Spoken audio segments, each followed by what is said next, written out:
Bapak-bapak yang dirahmati Allah Subhanahu wa taala, kemudian bagaimana ketika ada orang itu melakukan amalan karena motivasi tertentu?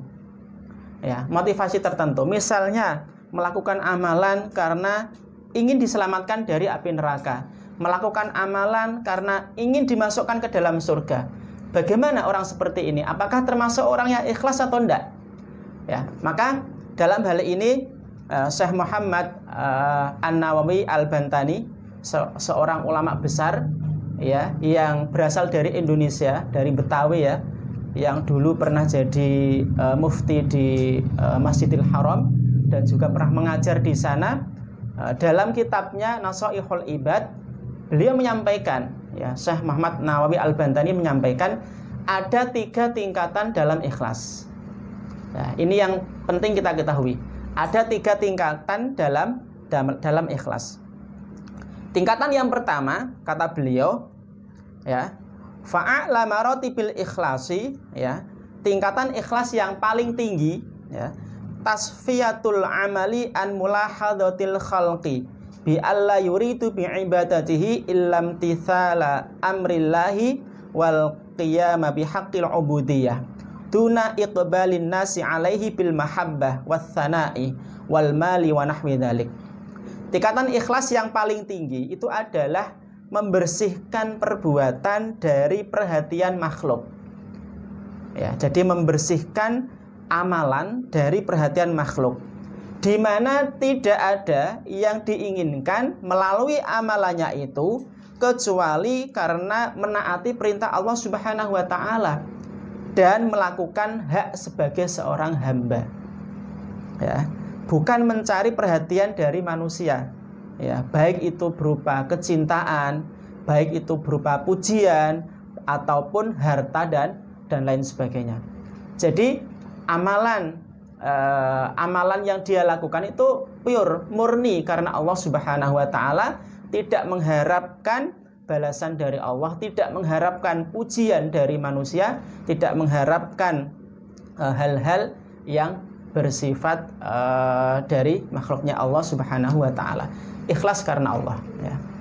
Jadi tidak peduli apakah nanti Allah akan berikan balasan atau tidak. Yang penting dia melakukan kewajiban sebagai seorang hamba, yaitu menghambakan diri kepada Allah Subhanahu wa taala. Nah, ini level ikhlas yang paling tinggi. Ya, kita raba diri kita masing-masing ya, bisa apa enggak ya? Ya, jadi ibadah itu murni karena Allah, ya. Tidak ada motif apapun. Ya. Tidak ada motif atau faktor apapun yang melatar belakangi kecuali karena melaksanakan perintah Allah Subhanahu wa taala. Nah, ini yang paling tinggi. Kemudian tingkatan yang kedua, wal martabatus tsaniyatu, ya, tingkatan ikhlas yang kedua, ayya'mala lillahi liyu'tiyahu al-hududul ukhrawiyah kal ib'ati 'anil nar wa idkhalihil jannah wa tan'imihi bi anwa'i maladhiha. Tingkatan keikhlasan yang kedua adalah melakukan amalan karena Allah agar diberi bagian-bagian akhirat, agar diberi balasan-balasan nanti di akhirat. Contohnya misalnya agar dijauhkan dari api neraka, agar dimasukkan ke dalam surga, dan agar bisa menikmati kenikmatan-kenikmatan di dalam surga. Nah, ini tingkatan yang kedua. Jadi pada tingkatan yang kedua ini orang melakukan amalan karena Allah Subhanahu wa taala. Namun di balik itu dia juga memiliki niatan agar melalui amalannya ini dia diselamatkan dari siksa neraka, agar dia dimasukkan ke dalam surga, agar dia bisa menikmati ya, fasilitas-fasilitas yang ada di dalam surga.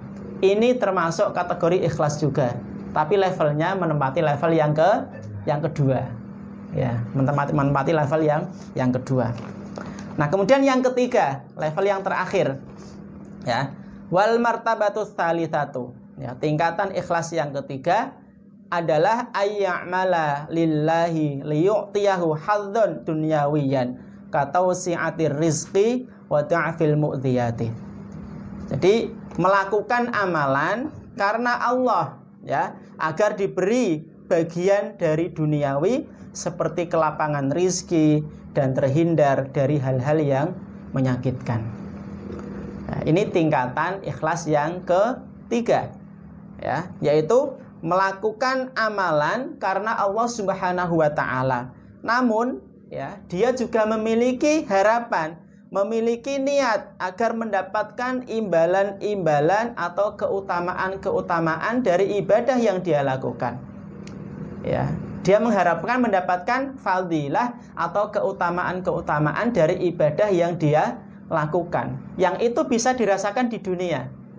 Contoh misalnya ada orang sholat duha, rutin sholat duha ya tiap hari, ya. Ikhlas karena Allah sebenarnya, ya, karena Allah, ya. Tapi juga memiliki harapan agar dengan sholat duhanya ini dia diberikan kecukupan kebutuhan. Ya. Karena di antara fadilah sholat duha adalah orang yang melakukannya agar diberikan kecukupan dari kebutuhannya atau kecukupan rizki. Ya. Ini boleh, ya, seperti ini boleh. Tapi tingkatan ikhlasnya adalah tingkatan yang ketiga. Contoh lain misalnya